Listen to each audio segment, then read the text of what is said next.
I don't think that goes there, Frank. Hi guys, welcome back to English with Max. Today I am doing a video on something that's not normally taught in English classes. However, if you go to an English-speaking country and you need to buy clothes, this vocabulary can be quite important. I am going to teach you different words for underwear. As usual, you will find a full list of the vocabulary in the info box below.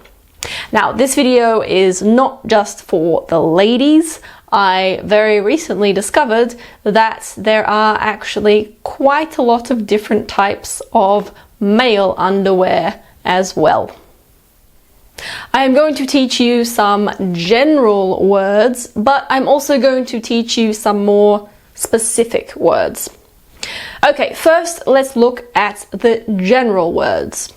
We'll start with the word underwear. What is underwear exactly? Underwear is anything that you wear under your normal clothes. So something that's close to your skin and is underneath your outer clothes. It's the clothes that you're not supposed to see. Underwear can include bras, underpants, or long underwear if you live in a cold country. Don't worry, I'll show you some examples later.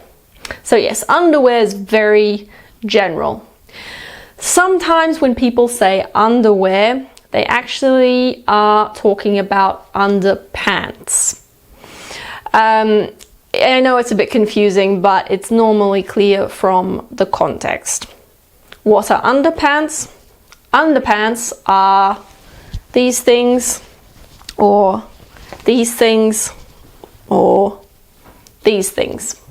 Underpants are anything that have two holes for the legs that you wear on the lower part of your body. Remember that anything in English that has two holes for the legs, like jeans or shorts or underpants, is plural. Something a bit interesting is that in the UK, when people say pants, normally they're referring to underpants. But in Australia and the US, when we say pants, we're normally talking about trousers or jeans. So yeah, think about where you are if you are talking about these things. So underpants and underwear are the two general words that apply to both male and female clothes.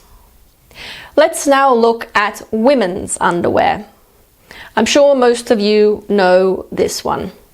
This is a bra. Bra is in fact short for the word brassiere, but we basically never use that word anymore. Some younger native speakers probably don't even know what that means. It's quite funny. When I was a teenager, my mother once said to my sister and me, "Girls, nice underwear isn't necessarily expected, but it is often appreciated." Yeah, she was right, as mothers often are.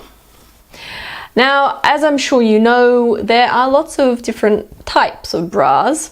You can find nice, pretty, lacy ones like this, but you can also buy quite plain ones like this. When they're smooth here, we normally call them t-shirt bras because they're easy to wear under a t-shirt. You also have strapless bras. Of course, they're called strapless bras because they don't have any straps. These are straps. Strapless bras are quite handy if you have a strapless top or a strapless dress. For example, something like this. This is called a boob tube. Yeah, I know it sounds a little bit vulgar, but it's actually the normal standard word for a top like this.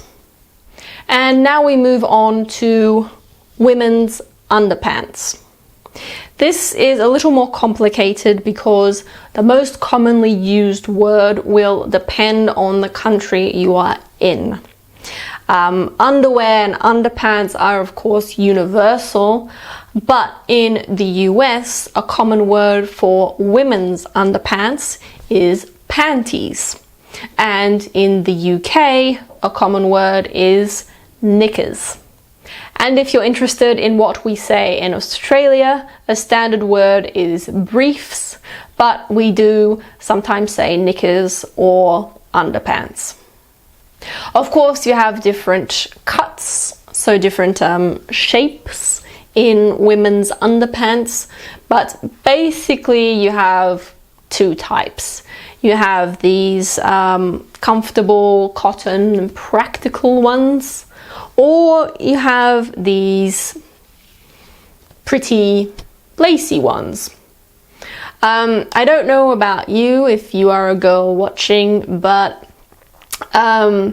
normally I only wear ones like this if I think somebody might see them, or if I don't have any of these left in the drawer.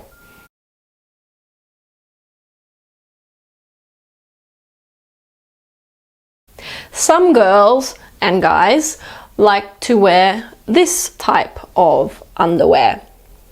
This is a G-string.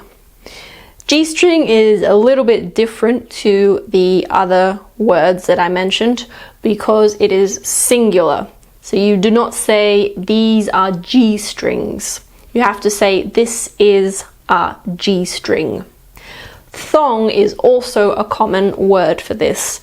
Some people say that there is a difference between thong and G-string, but honestly most people use them interchangeably. Australians have to be a bit careful though, because in Australia these types of shoes are also called thongs. When I was overseas, I once said to a group of people, "Have you seen my thongs?" You can imagine the looks that I got. I don't fully understand, to be honest, how people can find these comfortable, but I guess it's all right if it's for a special occasion and you're pretty sure you're not going to be wearing them for very long. Frank, no. And now, men's underwear. When I did my research for this video, I was actually quite surprised as to how many different types of men's underwear actually exist. By the way, the reason why the tags are still on these is because I bought these at Kmart specifically for this video, and I plan to return them afterwards. Yeah, a little bit cheeky of me. The first ones, and I'm sure you know these, are boxer shorts. These are also referred to as boxers. I'm not a man, so I can't tell you whether I think these are more comfortable than others. I suppose it's personal preference. These ones are traditional briefs.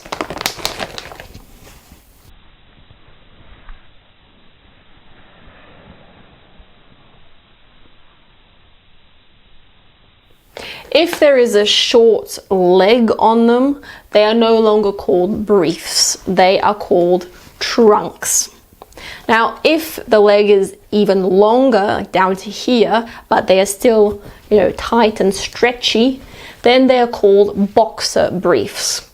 Unfortunately, I forgot to buy some boxer briefs, but if you go and Google it, you will find some pictures. Some briefs and trunks have a sort of opening here.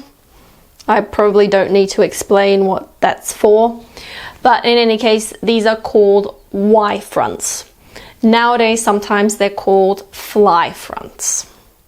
When it's a bit cold, some men like to wear these things. These are called long johns. Let's have a look. This is what they look like.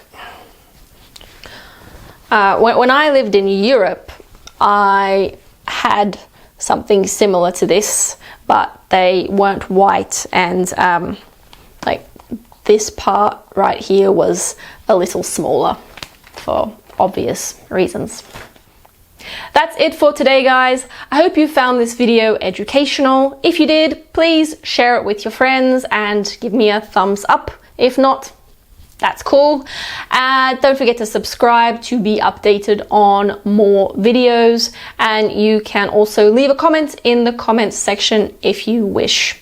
You can also follow me on Facebook, Twitter, and Instagram. I'll put the links in the info box. See you next time. And the path leads to the clothesline.